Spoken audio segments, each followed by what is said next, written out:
தை மாத அமாவாசை முன்னோர் வழிபாட்டுக்குரிய மிக முக்கியமான நாள் அப்படின்னே சொல்லலாம்.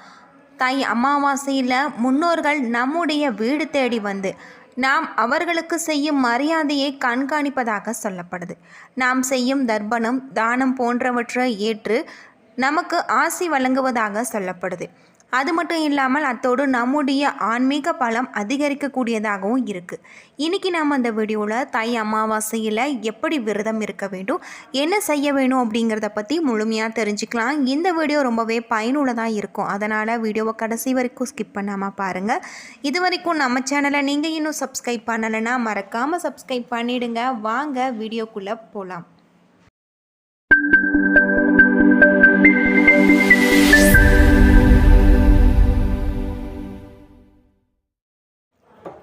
தை அமாவாசை அன்று யாருக்கு தானம் செய்ய வேண்டும், என்னென்ன தானம் செய்ய வேண்டும், எந்தெந்த பொருட்களை தானம் செய்தால் நம்முடைய பாவங்கள் அனைத்தும் நீங்கும், முன்னோர்களின் ஆசி பரிபூர்ணமாக பெற முடியும் என்பதை பற்றி நம்ம முழுமையாக தெரிஞ்சுக்கலாம்.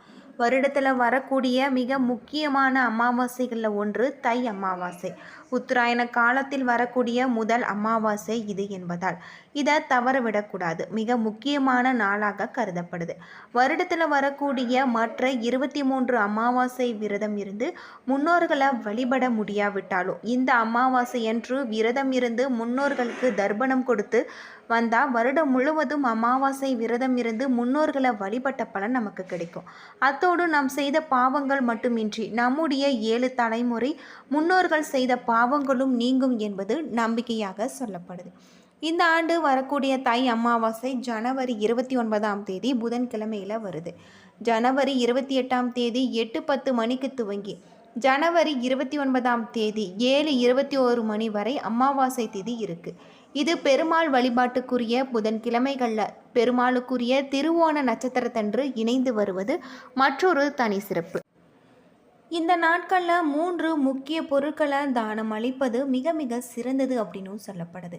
தை அமாவாசையன்று எந்தெந்த பொருட்களை தானம் செய்ய வேணும், யாருக்கு தானம் அளிக்க வேணும், எந்த பொருள் மாதிரியான பொருட்களை நம்ம தானம் அளித்தால் நவகிரக தோஷம் இருந்து நம்ம விடுபட முடியும் அப்படிங்கிறத பற்றி முழுமையாக தெரிஞ்சுக்கலாம்.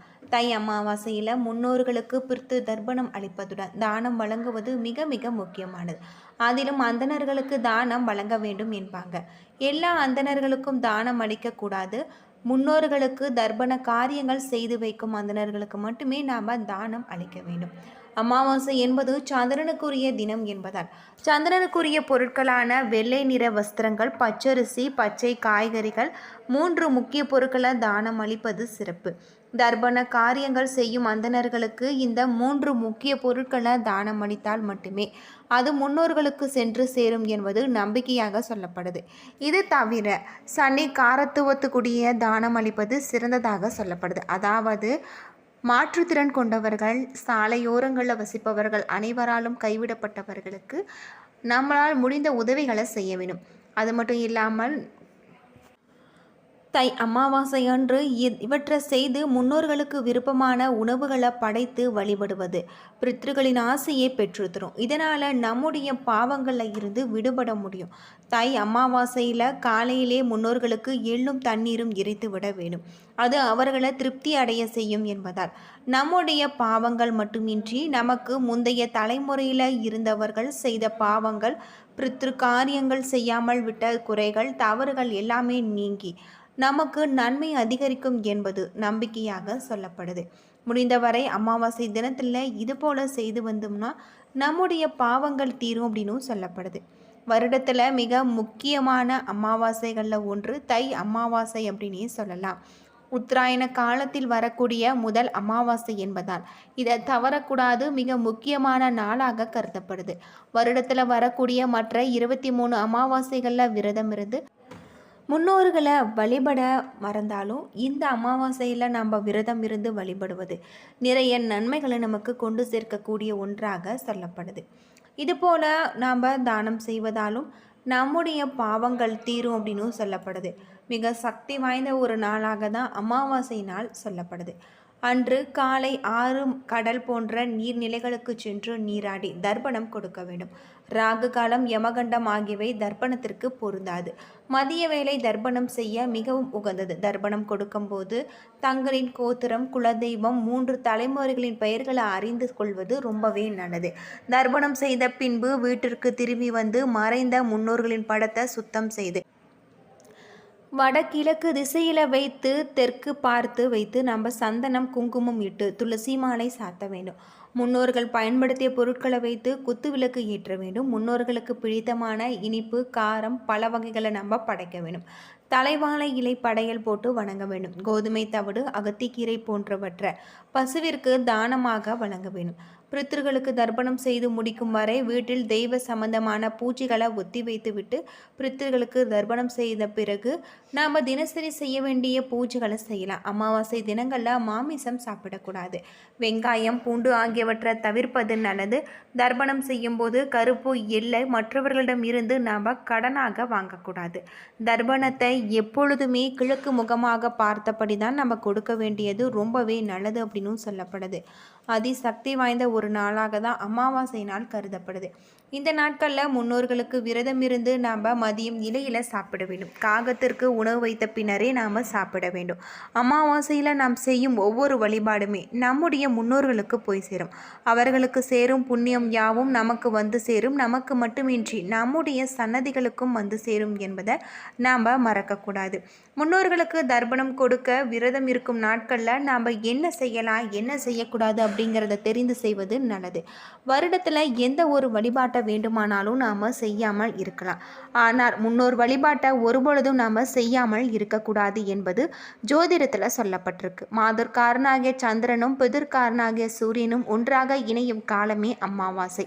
இந்த தினத்தில் மனைந்த முன்னோர்களுக்கு திதி தர்ப்பணம் செய்து உணவு படையிலிட்டு அவர்களின் ஆசையை பெறும்போது நமது பாக்கியஸ்தானம் வலிமை பெற்று இதன் மூலம் திருமண தடை, குழந்தை பிறப்பு தாமதம், வறுமை, நீடித்த நோய், கடன் தொல்லை போன்ற பிரச்சனைகள் நீங்கி கர்ம வினைகளுக்கு பரிகாரம் தேடிக்கொள்ளலாம் அப்படின்னு சொல்லப்படுது. அது மட்டும் இல்லாமல் பித்ருக்கள் சக்தி நிறைந்தவர்கள். அவர்கள் ஆசீர்வதித்தால் புண்ணியமும் செல்வமும் கிடைக்கும். எனவே நம்முடைய வீட்டு வாசலில் காத்திருக்கக்கூடிய முன்னோர்களுக்கு தர்ப்பணம் கொடுக்க வேண்டும். காலை 6:30 மணிக்கு தர்ப்பணம் கொடுப்பது நல்லது. அப்படி கொடுக்க முடியாதவர்கள் சூரியன் மறைவதற்குள் தர்ப்பணம் கொடுக்கலாம். ராகு காலம், யமகண்டம் ஆகியவற்றை தர்ப்பணத்திற்கு பொருந்தாது. அது மட்டும் இல்லாமல் மதிய வேளை தர்ப்பணம் செய்ய மிகவும் உகந்தது. தர்ப்பணம் கொடுக்கும்போது தங்களுடைய கோத்திரம், குலதெய்வம், 3 தலைமுறைகளின் பெயர்களை நாம் கூற வேண்டும். அமாவாசை நாட்களில் யாரெல்லாம் பித்ருக்கள் என சொல்லப்படும் முன்னோர்களையும் பெற்றோர்களையும் முறையாக வழிபட்டு வணங்கி ஆதரிக்கிறார்களோ அதனால் கிடைக்கும் பலன்கள் மொத்தமும் அவர்களுக்கு மட்டுமின்றி அவர்களின் பிள்ளைகளுக்கும் போய் சேரும் என்று தர்ம சாஸ்திரத்தில் நமக்கு அறிவுறுத்தப்படுது. அமாவாசை நாட்களில் பெற்றோர் இல்லாத கணவன் விரதம் இருக்கலாம். அதே சமயம் கணவன் விரதம் இருக்கிறார், சாப்பிடாமல் இருக்கிறார் என்று மனைவியும் விரதம் இருக்கக்கூடாது. கணவன் இருக்கும்போது அவர்கள் சுமங்கலிகள் என்று சொல்வாங்க. அவர்கள் ஒருபொழுதும் அமாவாசை நாட்களில் விரதம் இருக்கக்கூடாது. எனவே மனைவியானவள் விரதம் இருக்காமல் சாப்பிட வேண்டும். அது மட்டும் இல்லாமல் அமாவாசை விரத நாட்களாக விரத படையிலாக மாமனார் மாமியாருக்காக சமைக்கும் உணவை வெறும் வயிற்றுடன் சமைக்கக்கூடாது என்றும் காலை உணவை எடுத்துக்கொண்ட பிறகுதான் சமைக்க வேண்டும் என்றும் அறிவுறுத்தப்பட்டிருக்கு. அமாவாசை நாட்களில் காலையில் தர்ப்பணம் செய்ய வேண்டும். காலை உணவு எடுத்துக்கொள்ளாமல் இருக்க வேண்டும். பின்னர் நமக்கு முன்னோர்களுக்கு பிடித்தமான உணவை இலையில் வைத்து அவர்களின் படங்களுக்கும் பூக்களிட்டு குடும்பத்துடன் வணங்க வேண்டும். பின்னர் காகத்திற்கு சமைத்த உணவை அதிலிருந்து கொஞ்சம் எடுத்து வழங்க வேண்டும். அதன் பின்னர் இலையில் உணவு சாப்பிட வேண்டும். முக்கியமாக முன்னோர்களை நினைத்து 4 பேருக்காவது உணவு பொட்டலங்கள் வழங்க வேண்டும். இதுபோல மிகப்பெரிய புண்ணியம் எதுவும் கிடைக்காது அப்படின்னு சொல்லப்படுது. அது மட்டும் இல்லாமல் அமாவாசை நாட்களில் நாம் முன்னோர்களை நினைத்து செய்கின்ற எல்லா காரியங்களுமே மும்மடங்கு நமக்கு வழங்கக்கூடியதாக சொல்லப்படுது. மாலையில் அவசியம் விளக்கேற்ற வேண்டும். மீண்டும் குடும்பத்தார் ஒன்று சேர்ந்து நாம் முன்னோர்களையும் இறைவனையும் நமஸ்கரிக்க வேண்டும். என்ன நண்பர்களே, இந்த வீடியோ உங்களுக்கு பயனுள்ள தகவலை தந்திருக்கும்னு நினைக்கிறேன். வீடியோ பிடிச்சிருந்தா லைக் பண்ணுங்கள், ஷேர் பண்ணுங்கள், கமெண்ட் பண்ணுங்கள். இது போல் தகவலை தெரிஞ்சுக்க நம்ம சேனலை மறக்காமல் சப்ஸ்கிரைப் பண்ணிடுங்க. நன்றி நண்பர்களே.